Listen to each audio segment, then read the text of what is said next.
আসসালামু আলাইকুম রহমতুল্লাহ। আশা করি সবাই ভালো আছেন এবং আপনাদের সবাইকে স্বাগতম আজকের এই ভিডিওতে।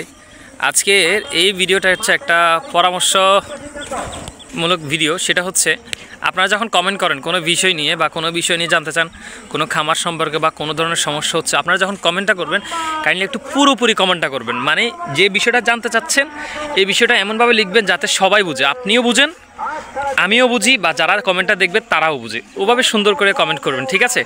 ধরেন আপনি আজকের মুরগির আপনার কোনো একটা সমস্যা, প্রথমে মুরগি লিখবেন সেটা কি ব্রয়লার না সোনালি না ফাউমি না দেশি, এটা একটা জাতটা লিখবেন প্রথমে। তারপর হচ্ছে মুরগির সংখ্যাটা কত পিস, মুরগির আজকে বয়সটা কতদিন হয়েছে, তারে কি কি সমস্যা দেখা দিছে, তারপরে কি কি ওষুধ খাওয়াইছেন, আর বর্তমানে খামারে কি কি ওষুধ আছে। এই 4-5টা যদি মেইন তথ্য যদি আপনারা লিখে কমেন্ট করেন তাহলে আমরাও উত্তর দিতে আমাদের সহজ হবে।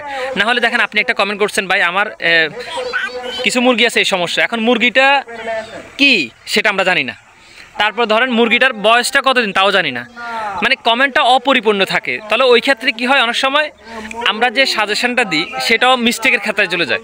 আপনি যখন কমেন্টটা করবেন কাইন্ডলি পুরোপুরি তথ্যগুলো দেবেন, যে 4-5টা তথ্যর কথা বলছি সেই তথ্যগুলো দিয়ে কমেন্টটা করবেন, তাহলে খুব দ্রুত আমরা জিনিসটা মানে আমরাও বুঝে উত্তর দিতে পারি, ঠিক আছে?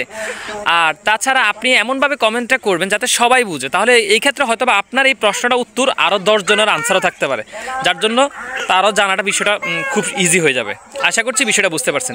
অনুরোধ করব এভাবে আমরা কমেন্ট করবেন। আপনারা যখন এভাবে যদি কমেন্ট করেন তাহলে এভাবে যখন এই 4-5টা তথ্য দিয়ে কমেন্টটা করবেন, তাহলে আমি না দিলেও অন্য আরেকজন ব্যক্তি, অভিজ্ঞ মানুষ যদি আপনার কমেন্টটা দেখে উনিও সেই অনুযায়ী আপনাকে খুব ভালো একটা সাজেশন দিতে পারে। কারণ অনেক সময় তো আমার হাতে মোবাইল থাকে না, বা ওদের হাতেও মোবাইল থাকে না, বা সবার হাতে থাকে না। তখন আপনি যখন কমেন্টটা সুন্দরভাবে করবেন তাহলে দেখবেন আপনাদের মধ্য থেকে যারা অভিজ্ঞ তারাও যে কমেন্টটা দেখে সুন্দর করে আপনার কমেন্টের নিচে উত্তর দিতে পারবে। ঠিক আছে, ধন্যবাদ।